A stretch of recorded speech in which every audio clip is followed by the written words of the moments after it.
So in this webinar, what we're going to discuss is we're going to discuss the CAT link and the NextLink supplier connections.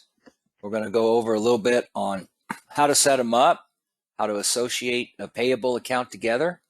And what I mean by that is you can actually have in the wrench-head connections, you can have both of these set up to look for parts online and bring parts back to your work orders and be able to process the supplier invoices to a single payable account.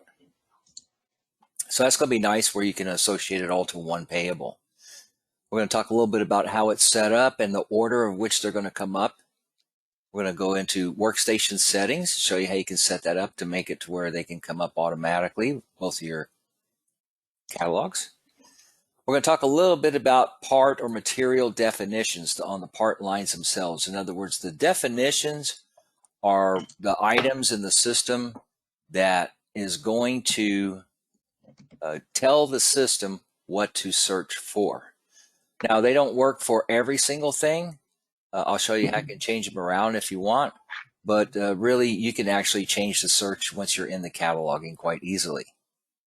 And then we're going to go through the operation of both CAT link and NextLink. Okay, so with that, what we're going to do is we're going to bring up our program. So here I am in my enterprise training. And what I have done in my system is in my contacts, I actually have a couple of connections or contacts that are set up for my NextLink. So if I come in here and I look in wrench head, I have what we call a CAT link and a NextLink. So what I did when I entered these is I edited them, went to details, set them up as a supplier. So once we set them up as a supplier, we can tell it, we want to get parts, sublet maybe, warranty, or general. General will be expense items. And then we set up our connection. Now in my demonstration here, in my program, we're going to use it for testing only because this is not an actual real shop. And then we have what we call catalog setting, and this is going to be CAT link or NextLink. So you pick which one you want to use. Now don't forget this username and password. You would get that from your Lordco distributor or your sales rep, and they get that set up for you. And then once I do that, I save it. I don't want to make a payable account here. So as I set both of these up, I'm just going to make them both suppliers and not make a payable.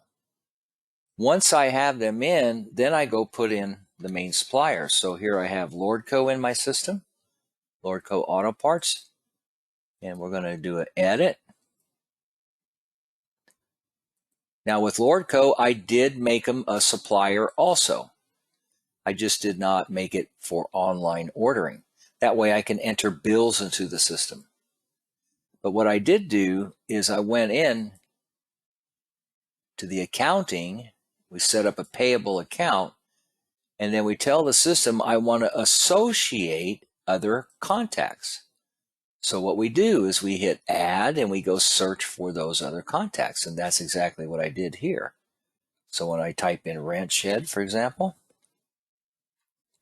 and I click it, I hit select, that actually brings it back to that payable account. So what that does for me in essence is I have two online connections, plus I have Lordco as an expense supplier or for bills, and it's all going to fall into one single payable account.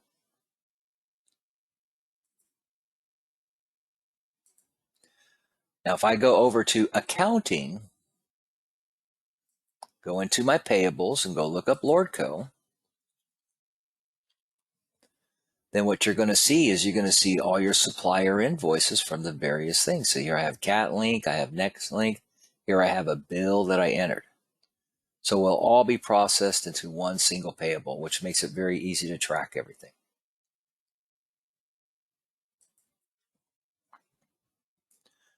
In the setup part of the program, underneath online suppliers, you'll see these are the two suppliers that I've set up. Okay. Now, this order of which it comes up, it always starts from the top down. Now, if I wanted my next link to come up first when I'm looking or using the catalog, I just switch it around. And then I hit save. Sorry, hit save. And then it'll lock it in place is what that does. So I can reverse the order. I can switch it around on whatever I want.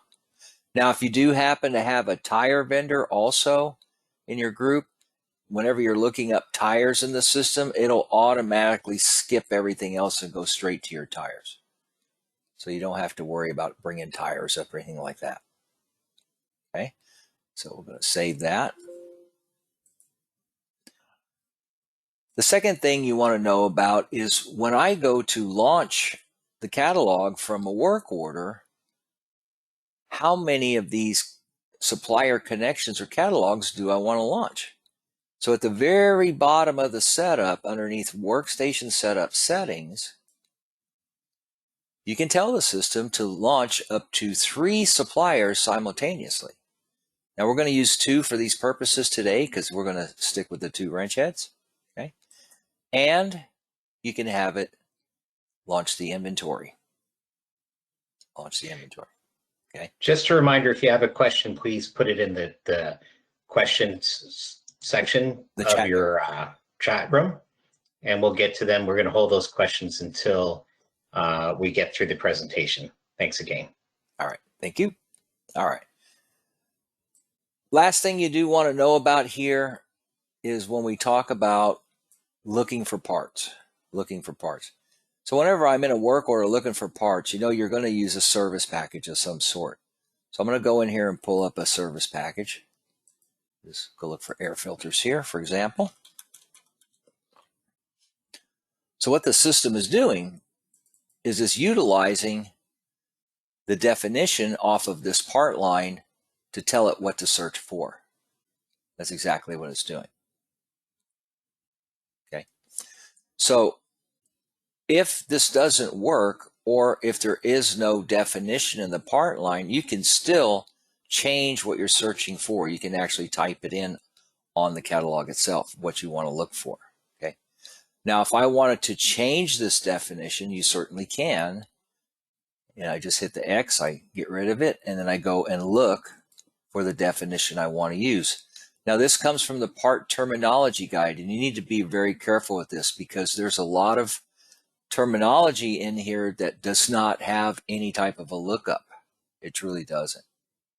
But if I were to go in here and say, well, I want to be able to look for a tie rod, I can do that. And I search for that terminology in here. So it's actually going to be what a steering tie rod.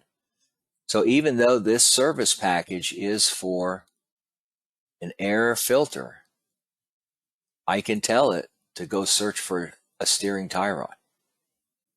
Okay.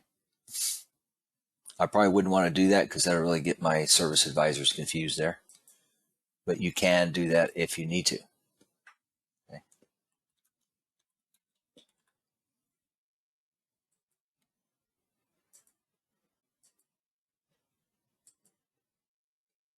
All right, we'll save that.